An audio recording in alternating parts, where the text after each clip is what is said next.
Hello everyone. So today I thought I'll probably share how I was able to set up Syncthing, headless Syncthing that I can run on my Raspberry Pi, and I can also access it remotely. So my main objective here is that I want my Syncthing that I want to run on Raspberry Pi with some hard disk connected, so that I can actually treat it as a server, home server, where I will have my main important files always synced. So whenever I'm doing something on my computer, I have a directory which I want to sync, and all of my files are there, my important files, and I want it to be synced all the time, or at least whenever I want, without opening another laptop. So far I don't really have any central repository of these files that is always getting synced. And earlier, when I had to sync my files, I was doing it manually. I was just doing, I mean, the trigger was manual because I was using Syncthing. And of course, I use rsync as well for doing it absolutely manually using my own commands. But I was able to set it up because I was not really sure earlier whether Syncthing can be set up on a Raspberry Pi to run headless. I mean, because it is nothing but an application that you install, but I was not really sure how it will work. And of course, when you search online, you will find plenty of examples. So I was actually looking for this, like running Syncthing on Raspberry Pi headless. I found this very nice blog post by mylifeup.com/Raspberry Pi Syncthing. Just search online and you will find this link. And basically all the things are there mentioned for you. I'm just trying to repeat and sharing my experience. So first you need to of course run some commands to make sure that you can install Syncthing. So basically you have to update the repo and then make sure you update your Raspberry Pi, and then you can install it. So installation is very simple. You can do it very easily. And once you have Syncthing up and running, you have to configure it. And usually you don't have to configure it if you're doing it on your own laptop. But if you want to access the web interface of Syncthing, you have to do this.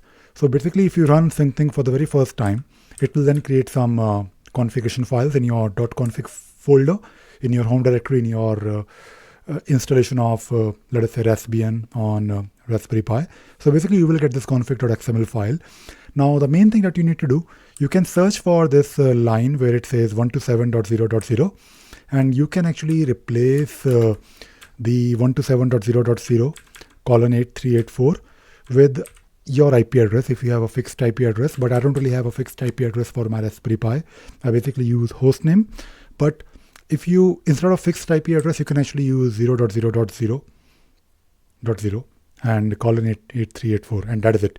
Now, if you start Syncthing again, you can then access your Raspberry Pi from any computer in your local network using this, Raspberry Pi :8384, and that is it. That is all you need to do. It is very simple and it works really well. Now, the next step is to make sure that you're able to run it whenever you want, and not whenever you want, but whenever you restart your Raspberry Pi.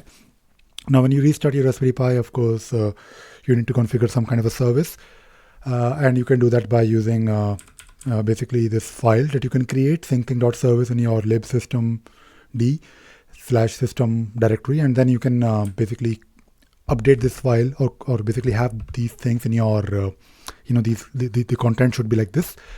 And by the way, this is very common. You can search online and the blog post has all the details. So you just need to copy and paste, except one thing which didn't really work for me. So once you do this, you can enable the service.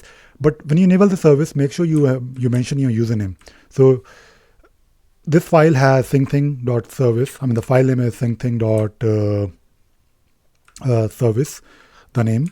But when you enable this service, you have to make sure that you include your username, like at username, your actual username on Raspberry Pi, and then you enable this service.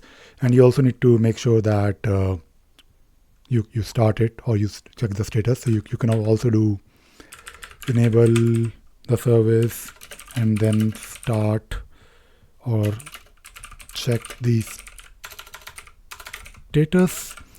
So basically what you need to do is you need to start it like this. Very simple.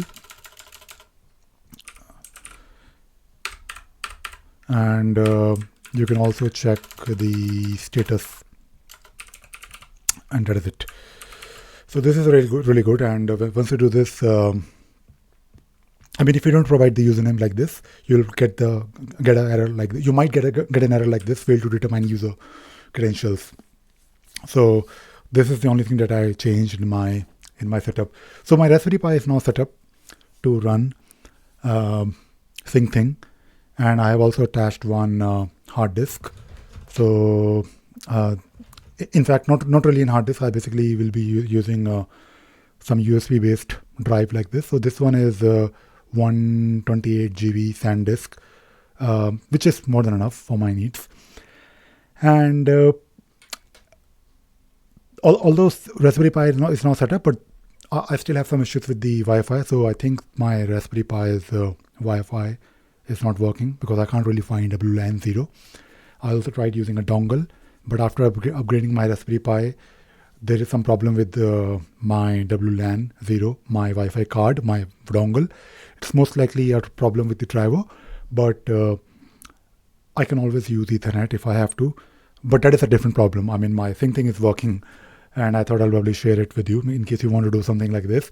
I was initially thinking a way to have my home server, because my only requirement is to have a place where I can sync my files, and that should be up and running or like continuously.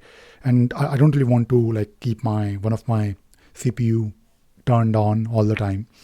I mean, I don't really mind doing it, but it's probably too much. I think we should try to optimize the usage of computing power / electricity wherever we can.